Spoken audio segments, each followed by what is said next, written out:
Disclaimer, this is for awareness and healing to help people learn, not to attack anyone.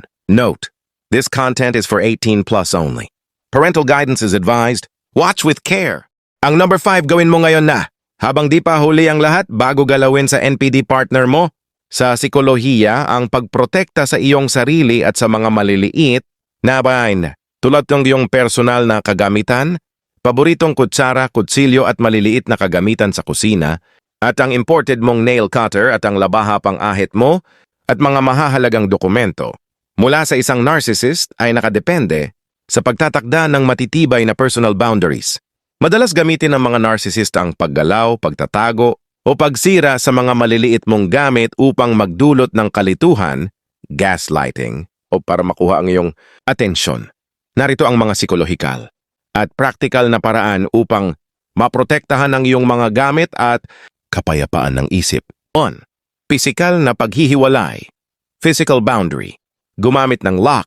Magtabi ng isang locked box o lagyan ng susi ang pinto ng iyong kwarto para sa mga pinakamahalagang gamit. Huwag iwanan sa common areas. Yang mga personal na bagay na may sentimental value ay huwag itabi sa sala o kusina, kung saan madali nilang itago o galawin. Magkaroon ng digital copies. Iskan ang mahahalagang dokumento, ID, birth certificate, kontrata, at isave sa isang secure na cloud storage na may password na hindi nila alam. Arrow 2. Ang gray rock method, huwag magpakita ng emosyon.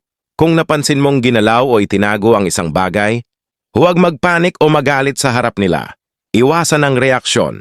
Ang emosyonal mong reaksyon, galit, iyak, o pagmamakaawa. Ang mismong supply na hinahanap ng isang narcissist. Kung wala silang makuha na reaksyon, mawawalan sila ng gana na gawin ito muli. Maging seryoso at walang paki.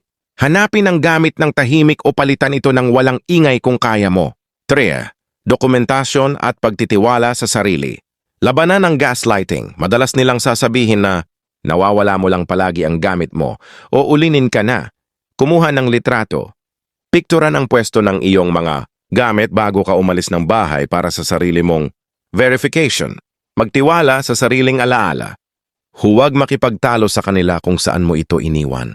Sapat na ang alam mo sa sarili mo ang katotohanan upang hindi masira ang iyong mental health part. Pag-iwas sa emotional anchors. Huwag ipagsabi kung ano ang mahalaga sa iyo. Kung nalaman ng isang narcissist na sobrang mahalaga sa iyo ang isang maliit na bagay, halimbawa isang lumang libro o regalo ng kaibigan, iyon ang potensyal nilang gagamitin laban sa iyo. Itago ang iyong attachment. Tratuhin ang mga mahahalagang bagay bilang ordinaryong gamit lamang kapag nandyan sila. 5. Ito ang pinaka-epektibo paraan, reversible method. Baliktarin mo ngayon na. Sabihin mo sa kanya na hindi ko talaga kailangan mga yan. I don't need that at all. Keep it with you. You can have it all. Pag sinabi mo ito, hindi na mawawala sa iyo mga yan. SAV ito, like, follow, and share Yako MPD series AI mode version for more. God bless.